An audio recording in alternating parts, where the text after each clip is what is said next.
बहुत स्वागत है जी सारिਆਂ ਦਾ। मैं हाँ सुरिंदर डल्ला। कनेडा ਨੂੰ ਲੈ ਕੇ हर किसी ਦੇ ਜ਼ੁਬਾਨ ਤੇ ਇਹ सवाल जरूर ਰਹਿੰਦਾ है कि कनेडा 'ਚ इस बार ज़्यादा सक्सैस रेट किस दी है। हालांकि लॉकडाउन तो बाद कई सारे इनटेक ने ਜਿਹੜੇ ਉਹ आपस ਦੇ ਵਿੱਚ ਲਗਭਗ ਮਰਜ ਹੋਣ ਵਰਗੀਆਂ ਸਥਿਤੀਆਂ ਨੇ। ਡੈਫਰ ਬਹੁਤ ਹੋਏ ਨੇ। ਮਈ ਇਨਟੇਕ ਤੋਂ ਸਟੂਡੈਂਟਸ ਨੇ ਡੈਫਰਮੈਂਟ ਸਟਾਰਟ ਕੀਤੀ। ਸੈਪਟੰਬਰ ਤੋਂ ਵੀ ਬਹੁਤ ਵੱਡੀ ਗਿਣਤੀ ਸਟੂਡੈਂਟ ਨੇ ਆਪਣੇ ਐਪਲੀਕੇਸ਼ਨਸ ਨੂੰ ਡੈਫਰ ਕੀਤਾ। ਨਵੰਬਰ ਇਨਟੇਕ ਦੇ ਵਿੱਚ ਵੀ ਬਹੁਤ ਸਟੂਡੈਂਟ ਡੈਫਰ ਕਰ ਰਹੇ ਨੇ। ਹੁਣ सवाल वड्डा ये है कि बहुत वड्डी गिणती AIP भी आए ने। हुण तां बायोमैट्रिक्स के लिए लैटर्स भी आउण लग गए। Biometrics VFS centre almost major जिहड़ियां पोजीशनस ने उत्थे खुल गए ने। जलंधर, चंडीगढ़, दिल्ली, नॉर्दर्न रीजन दे विच। हुण सवाल ये वड्डा है कि इस बार भी बहुत वड्डा जिहड़ा खतरा लग रहा सी कि AIP तो बाद बहुत वड्डी गिणती च रिफ्यूजल आउणगे, उस तरह नहीं होया। AIP तो बाद गिणती दे रिफ्यूजल जरूर आए ने, पर उन्होंने विद्यार्थियों को की करना चाहिए ये भी जसमीत भाटिया जी तो पूछांगे। पर सक्सैस रेट की रहा इस बार, ये एक मैनू लगता है कि $1 मिलियन का क्वेश्चन है। हर स्टूडेंट जानना चाहता है प्रेजेंट सिनेरियो सक्सैस रेट कितना कर रहा है। जसमीत भाटिया जी लैंडमार्क इमीग्रेशन तो मेरे नाल फिर मौजूद ने। भाटिया जी बहुत सारे सत श्री अकाल। भाटिया जी बहुत सारे स्टूडेंट्स ने जिहड़े लगातार इस सवाल का जवाब जरूर जानना चाहते हैं ताकि उन्होंने मोटिवेशनल लैवल भी अप रहे। SDS तो नॉन SDS सक्सैस रेट कोई फर्क आया या जिवें तुसीं अगे कहंदे सी कि लगभग बराबर चल रही है सक्सैस रेट, इस बार भी वही स्थिति है सी जे दला जी तुसीं साडे पासपोर्ट स्टैंप होए देखे होण, तुसीं वीडियोज़ पाए हैं अपने चैनल ते भी, असीं वीडियो शेयर कीते हैं E9 ते भी कीते हैं। तो उहदे विचों मेरे कोल 50% मतलब कि नॉन SDS वीज़ा अप्रूव है। नॉन SDS स्टूडेंट्स नूं AIP आई सी, उन्हां दे पासपोर्ट ते वीज़ा लग्या, और उन्ना ही SDS वाले स्टूडेंट्स नूं भी वीज़ा AIP आई सी और उन्होंने पासपोर्ट ते स्टैंपिंग हुई। सो मैनूं नहीं लगता कि नॉन SDS या SDS च कोई ज़्यादा वड्डा अंतर हैगा। जे अंतर हैगा भी है तो सिर्फ 5-7% का असीं कह सकते हैं कि जे वीज़ा अप्रूवल च 5-7% का फर्क हैगा। इहनूं तुसीं कोई वड्डा फर्क नहीं देखते? बिल्कुल भी नहीं, इन्ना कोई वड्डा फर्क नहीं हैगा। खास करके जे तुहाडे एक मॉड्यूल चो 5.5 बैंड है, जे तुहाडे एक मॉड्यूल चो 5.5 बैंड है तो तुसीं बेशक एक अच्छे सरकारी कॉलेज अपनी फाइल पुटअप करते हो तो तुहानूं वीज़ा मिलण दे चांस हाई है। बाकी सब कुछ डिपेंड करता है कि तुहाडी फाइल किद्दां पुटअप हुंदी है, किहड़े प्रोविंस च तुसीं अपनी फाइल लाउंदे हो, किद्दां तुसीं अपनी फाइल लाउंदे हो। ये सारियां चीज़ां ते ये चीज़ां मैटर करदियां ही करदियां। सो जे तुसीं एक प्राइवेट कॉलेज अपनी फाइल लाउंदे हो और उहदे विच प्रॉपर एक्सप्लेन नहीं करते कि जिहड़ा तुसीं कोर्स लिया है वो अगे तुसीं जाके तुहानूं किवें हैल्प करेगा, और सैकेंडली तुसीं अपने फाइनैंशियल डॉकूमेंट्स नहीं लगाते तो नॉन SDS कैटेगरी विच भी रिफ्यूजल आ सकती है और SDS कैटेगरी विच भी सानूं इदां दीयां रिफ्यूजल देखण नूं मिलीਆਂ। स्टूडेंट हैजिटेट करते हैं कई, मैं देखा है बहुत सारे स्टूडेंट्स नूं हुंदा है कि अपलाई तो वो कर दिंदे ने नॉन SDS केस च, लेकिन उन्होंने जहन च किते ना किते एक डर बनिया रहिंदा भी असीं नॉन SDS केस हाँ, साडी फाइल किते रिफ्यूज ना हो जाए। इस मानसिकता तो स्टूडेंट नूं किवें असीं बचाईए? देखो पहली गल तो तुसीं देखो कि तुहाडी जे अवेलेबिलिटी तुहाडी जिहड़ी एलिजिबिलिटी हैगी है वो एक सरकारी कॉलेज च बन रही है।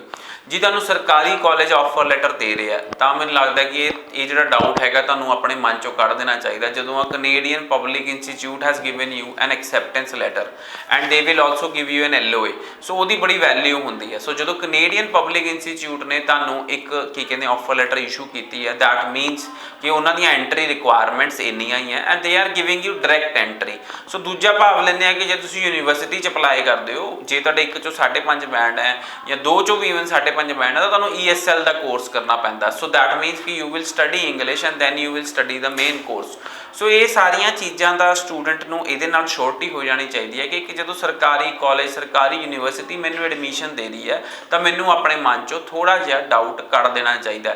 और बहुत सारे स्टूडेंट्स इदां दे हैगे हैं जिहड़े नॉन SDS च एक मॉड्यूल चो 5.5 बैंड वाले जिहड़े फिर भी अपने मन च डाउट रखते हैं। नो डाउट जिहड़ियां दे 2 मॉड्यूल चो 5.5 बैंड है उन्हां दा वीज़ा सक्सैस रेट इज़ 50-50। तुसीं कह लो कि 50% रिफ्यूजल है, 50% वीज़ा है, मतलब कि वो फाइल लगा सकते हैं। But I will tell them कि एक मॉड्यूल चो 5.5 बैंड वालियां दा visa success rate is above 70-75%। Bhati ji तुसीं जिक्र किया कि कनेडियन पब्लिक कॉलेजेस की ऑफर लैटर की इंपॉर्टेंस है अपने आप। हाँ जी, अगर किसी प्राइवेट कॉलेज की नॉन SDS कैटेगरी हाँ जी, सपोज स्टूडेंट के एक मॉड्यूल के विचों 5.5 स्कोर ने, हाँ जी, और वो किसी प्राइवेट कनेडियन कॉलेज की ऑफर लैटर उहदे कोले हैगी है, और एक स्टूडेंट के एक चों 5.5 है, उहदे कोले कनेडा के गवर्नमेंट कॉलेज की पब्लिक कॉलेज की ऑफर लैटर है, इत्थे भी सक्सैस रेट मैटर करता है? ਬਿਲਕੁਲ ਸੀ ਇੱਕ ਸਟੂਡੈਂਟ ਜਿਹਦੇ 7 ਬੈਂਡ ਹੈ, ਠੀਕ ਹੈ, ਉਹਦੇ ਕੋਲ ਸਾਡੇ ਕੋਲ ਇਦਾਂ ਦੇ ਬਹੁਤ ਸਾਰੇ ਕੇਸਿਸ ਆਏ ਕਿ SDS case C but private college 'ਚ ਅਪਲਾਈ ਕੀਤਾ ਔਰ ਉਹਨੂੰ ਰਿਫਿਊਜ਼ਲ ਆਈ, 1 ਵਾਰੀ 2 ਵਾਰੀ ਰਿਫਿਊਜ਼ਲ ਆਈ। ਔਰ ਦੂਜੇ ਪਾਸੇ ਇੱਕ ਨਾਨ ਐਸਡੀਐਸ ਵਾਲਾ ਬੱਚਾ ਹੈ, ਓਵਰਆਲ 6 ਬੈਂਡ ਹੈ, ਸਰਕਾਰੀ ਕਾਲਜ 'ਚ ਅਪਲਾਈ ਕੀਤਾ ਔਰ ਉਹਨੂੰ ਵੀਜ਼ਾ ਮਿਲਿਆ। ਸੋ ਇਹ ਸਾਰੀਆਂ ਚੀਜ਼ਾਂ ਬਿਲਕੁਲ ਮੈਟਰ ਕਰਦੀਆਂ, ਇਹ ਸਾਰੀਆਂ ਚੀਜ਼ਾਂ ਦੇਖਣ ਨੂੰ ਮਿਲਦੀਆਂ। ਔਰ ਤੁਸੀਂ ਜੇ ਏਆਈਪੀ ਤੋਂ ਬਾਅਦ ਵੀ ਰਿਫਿਊਜ਼ਲ ਚੈੱਕ ਕਰਾਂਗੇ ਨਾ ਤਾਂ 90% ਪ੍ਰਾਈਵੇਟ ਕਾਲਜਿਸ ਨੂੰ ਹੀ ਰਿਫਿਊਜ਼ਲ ਮਿਲੀ ਹੈ ਏਆਈਪੀ ਤੋਂ ਬਾਅਦ। ਦੈਟ ਮੀਨਸ ਕਿ ਤੁਹਾਡਾ ਜਿਹੜਾ ਪਾਥ ਹੈ ਉਹ ਕਲੀਅਰ ਨਹੀਂ ਹੈਗਾ। ਜਿਹੜੇ ਤੁਸੀਂ ਕਾਲਜ 'ਚ ਜਾ ਰਹੇ ਹੋ ਉਹ ਕੈਨੇਡਾ ਸਰਕਾਰ ਨੂੰ ਵੀ ਪਤਾ ਲੱਗ ਗਿਆ ਕਿ ਉਹ 1 ਦਿਨ ਕਲਾਸ ਲੈ ਰਹੇ ਆ ਹਫਤੇ 'ਚ, ਤਾਂ ਹੀ ਤੁਸੀਂ ਜਾ ਰਹੇ ਹੋ। ਸੋ ਦੈਟ ਮੀਨਸ ਕਿ you are not a genuine student. So ਆਪਣੇ ਆਪ ਨੂੰ ਇੱਕ ਜੈਨੂਇਨ ਸਟੂਡੈਂਟ ਦੱਸਣ ਲਈ ਆਪਾਂ ਨੂੰ ਦੱਸਣਾ ਚਾਹੀਦਾ ਹੈ ਕਿ ਅਸੀਂ ਹਫਤੇ ਵਿੱਚੋਂ 3-4 ਦਿਨ ਕਲਾਸਾਂ ਲਾਵਾਂਗੇ ਤਾਂ ਹੀ ਕੁਝ ਬਣੇਗਾ, ਨਹੀਂ ਤਾਂ ਤੁਸੀਂ ਕੋਰਸ ਵੀ ਨਹੀਂ ਪੜ੍ਹ ਪਾਓਗੇ। ਆਪਣਾ ਜਿਹੜਾ ਤੁਸੀਂ ਡਾਕੂਮੈਂਟੇਸ਼ਨ, ਜਿਹੜੇ ਡਿਪਲੋਮਾ ਹੋਲਡਰ ਵੀ ਹੋ, ਤੁਸੀਂ ਉਹ 'ਚ ਪੜ੍ਹਾਈ ਕੀਤੀ ਹੈ ਨਹੀਂ ਕੀਤੀ, ਇਹ ਪ੍ਰੂਵ ਨਹੀਂ ਹੋਏਗਾ। ਇਹ ਬੜੀ ਤੁਸੀਂ ਇੰਪੋਰਟੈਂਟ ਗੱਲ ਕੀਤੀ। ਕੈਨੇਡਾ 'ਚ ਮੈਂ ਅਕਸਰ ਸੁਣਦਾ ਕੈਨੇਡਾ ਬਾਰੇ, ਹਾਂਜੀ, ਕਿ ਕਈ ਕਾਲਜਸ ਨੇ 1 ਦਿਨ ਜਾਂ 2 ਦਿਨ ਹੀ ਕਲਾਸਿਸ ਲਗਾਉਂਦੇ ਨੇ। ਬਿਲਕੁਲ। ਅਜਿਹਾ ਕਿਉਂ ਹੁੰਦਾ ਹੈ ਕਿ ਜਦੋਂ ਵੀਜ਼ਾ ਆਫਿਸਰ ਕੋਲੇ ਫਾਈਲ ਜਾਂਦੀ ਹੈ ਉਸ ਕਾਲਜ ਦੀ, ਉਦੋਂ ਵੀ ਫਰਕ ਪੈਂਦਾ ਉਹਦੇ ਸਕਸੈਸ ਰੇਟ ਤੇ? ਬਿਲਕੁਲ, ਦੇਖੋ ਇਹ ਗੱਲਾਂ ਛੁਪੀਆਂ ਨਹੀਂ ਰਹਿੰਦੀਆਂ। ਔਰ ਜਿਹਨੂੰ ਕਹਿੰਦੇ ਆ ਵੀਜ਼ਾ ਆਫਿਸਰ ਨੂੰ ਆਪਾਂ ਕਹਿੰਦੇ ਅਸੀਂ ਕੋਈ ਫੇਕ ਡਾਕੂਮੈਂਟ ਲਾ ਲਿਆ, ਇੱਕ ਐਗਜ਼ਾਮਪਲ ਲੈਂਦੇ ਹਾਂ, ਅਸੀਂ ਕੋਈ ਫੇਕ ਡਾਕੂਮੈਂਟ ਲਗਾ ਲੈਂਦੇ ਹਾਂ ਔਰ ਤੁਹਾਨੂੰ ਲੱਗਦਾ ਕਿ ਵੀਜ਼ਾ ਆਫਿਸਰ ਦੇਖੇ, ਮਤਲਬ ਤੁਸੀਂ ਕਹਿ ਲਓ ਦੂਰ ਤੋਂ ਦੇਖ ਕੇ ਦੱਸ ਸਕਦਾ ਹੋਏਗਾ ਕਿ ਇਹ ਡਾਕੂਮੈਂਟ ਫੇਕ ਹੈ, ਕਿਉਂਕਿ ਇੰਨਾ ਤਜਰਬਾ ਹੈ, ਹਜ਼ਾਰਾਂ ਲੱਖਾਂ ਫਾਈਲਾਂ ਉਹਨਾਂ ਦੇ ਹੱਥਾਂ 'ਚੋਂ ਨਿਕਲਦੀਆਂ। ਔਰ ਕਿਸੇ ਦੀ ਵੀ ਕੋਈ ਇੱਦਾਂ ਨਹੀਂ ਹੁੰਦਾ ਕਿ ਵੀਜ਼ਾ ਆਫਿਸਰ ਕਿਸੇ ਦਾ ਚਾਚਾ ਹੈ, ਕਿਸੇ ਦਾ ਮਾਮਾ, ਇੱਦਾਂ ਦਾ ਬਿਲਕੁਲ ਨਹੀਂ ਹੈਗਾ। ਨਾ ਹੀ ਕੋਈ ਕੰਸਲਟੈਂਟ ਤੁਹਾਨੂੰ ਕਹਿ ਸਕਦਾ ਹੈ ਕਿ ਵੀਜ਼ਾ ਆਫਿਸਰ ਮੈਨੂੰ ਜਾਣਦਾ ਹੈ, ਬਿਕੋਜ਼ ਵੀਜ਼ਾ ਆਫਿਸਰ ਦੀ ਜਿਹੜੀ ਪੋਸਟ ਹੁੰਦੀ ਹੈ that is ambassador the post ਹੁੰਦੀ ਹੈ, as they are Saint firm Canada. ਜਿਹੜੇ ਕੁਝ ਕੈਨੇਡੀਅਨ ਸਾਡੇ ਵੀਜ਼ਾ ਆਫਿਸਰਸ ਹੁੰਦੇ ਆ।